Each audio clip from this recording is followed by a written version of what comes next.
Words of Sri Aurobindo from the book Letters on Yoga.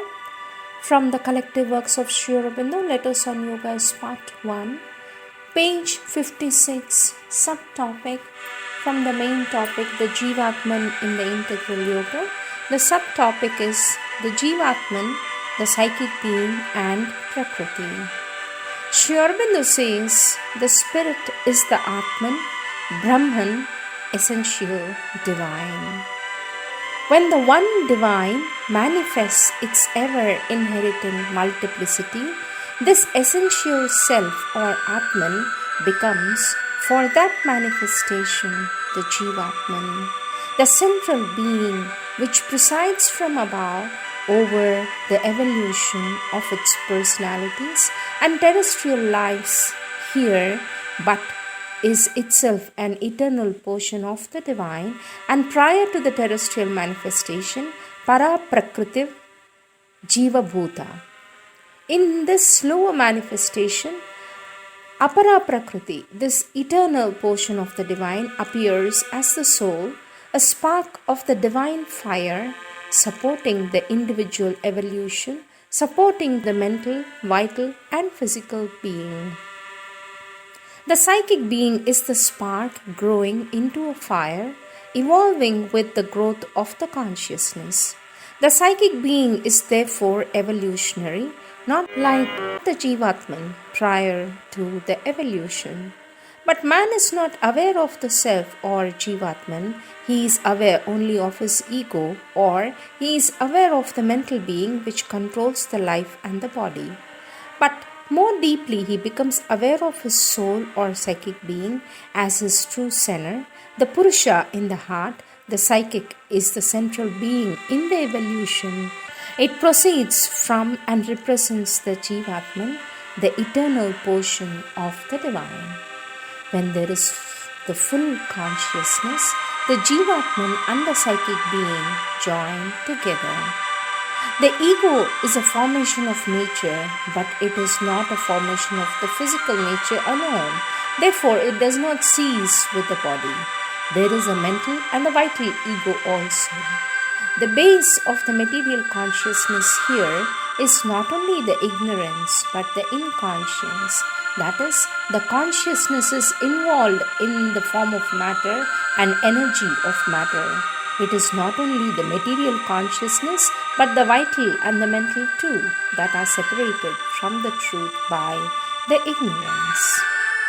The body, says Sri Aurobindo, the body is not the individual self. It is the basis of the external personality or the physical self, or if you like so to express it, but that is not the individual self. The individual self is the central being, Jivatman, manifesting in the lower nature as the psychic being. It is directly a portion of the divine.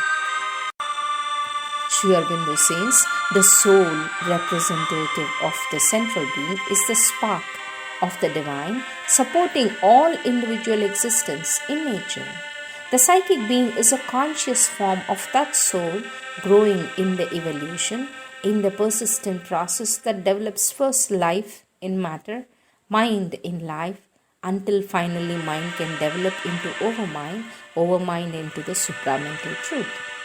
The soul supports the nature in its evolution through these grades, but is itself not any of these things. The lower nature, that is apara Prakriti, is this external, objective and superficial subjective apparent nature which manifests all these minds, lives and bodies. The supreme nature, para Prakriti, concealed behind it is the very nature of the divine, a supreme consciousness force which manifests the multiple divine as the many.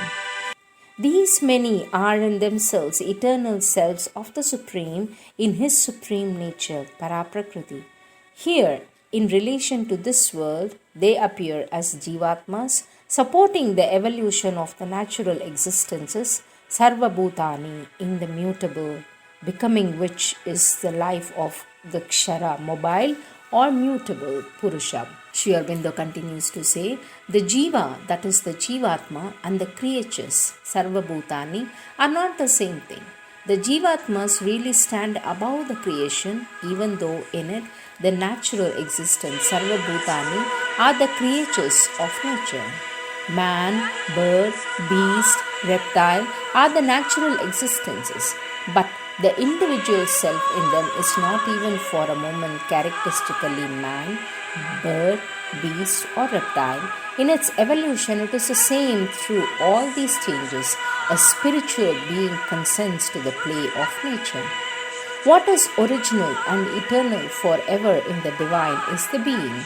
What is developed in consciousness, conditions, forces, forms, etc., by the divine power is the becoming. The eternal divine is the being, the universe in time, and all that is apparent in it is a becoming. The eternal being, in its superior nature, Prakriti, is at once one and many. But the eternal multiplicity of the divine, when it stands behind the created existences, Sarva Bhutani, appears as, or as we say, becomes the Jiva. That is the meaning of the Prakriti Jiva Bhuta. In the psychic, on the other hand, there are two aspects. The psychic existence or the soul behind, and in front the form of individuality it takes in its evolution in nature. The soul or psychic is immutable only in the sense that it contains all the possibilities of the divine within it, but it has to evolve, and in its evolution it assumes the form of a developing psychic individual involving in the manifestation of the individual Prakriti and taking part in the evolution. It is the spark of this divine fire that grows behind the mind, vital and the physical being by means of the psychic being until it is able to transform the Prakriti of ignorance into a Prakriti of knowledge. This evolving psychic being is not therefore at any time all that the soul or essential psychic existence bears within it. It temporalizes and individualizes what is eternal in potentiality, transcendent in essence in this projection of the spirit. Sri Aurobindo continues to say, the central being is the being which presides over the different births one after the other, but is itself unborn. For it does not descend into the being, but it is above it. It holds together the mental, vital, and the physical being and all the various parts of the personality, and it controls the life either through the mental being and the mental thought and the will, or through the psychic, whichever may happen to be the most in front or most powerful in action.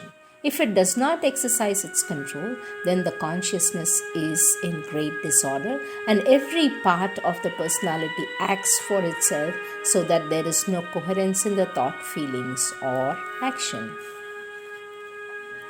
Sri Aurobindo continues to say, the psychic is not above but behind. Its seat is behind the heart. Its power is not knowledge but an essential or a spiritual feeling. It has the clearest sense of the truth and a sort of inherent perception of it, which is of the nature of soul feeling. It is our inmost being and supports all the others, mental, vital, physical, but it is also much wielded by them and has to act upon them as an influence rather than by its sovereign right of direct action. Its direct action becomes normal and preponderant only at a high stage of development or by yoga. It is not the psychic being which you feel gives you the intuitions of the things to be or warns you against the result of certain actions. That is some part of your inner being, sometimes the inner mental, sometimes the inner vital, sometimes it may be the inner or the subtle physical Purusha. The inner being, the inner mind, the inner vital, inner subtle physical knows much that is unknown to the outer mind, the outer vital, the outer physical, for it is in a more direct contact with the secret forces of nature. The psychic is the inmost being of all, a perception of truth which is inherent in the deepest substance of the consciousness, a sense of the good, true, beautiful, the divine. It is the privilege. The central being, says Sri Aurobindo, The central being, the Jivatman, which is not born nor evolves, but presides over the individual birth and evolution, puts forward a representative of himself on each plane of the consciousness. On the mental plane, it is the true mental being, Manomaya Purusha. On the vital plane, the true vital being called as Pranamaya Purusha. On the physical plane, the true physical, Annamaya Purusha. Each being, therefore, is, so long as the ignorance lasts, centered round this mental, vital, or physical Purusha, according to the plane on which he predominates, lives, and that is to him his central being. But the true representative all the time is concealed behind the mind, vital and physical. It is the psychic, our inmost being. When the inmost knowledge begins to come, we become aware of the psychic being within us, and it comes forward and leads the sadhana. We then become aware also of the Jivatman, the individual self or spirit above the manifestation of which the psychic is a representative here. These are the words of our Lord Sri Aurobindo.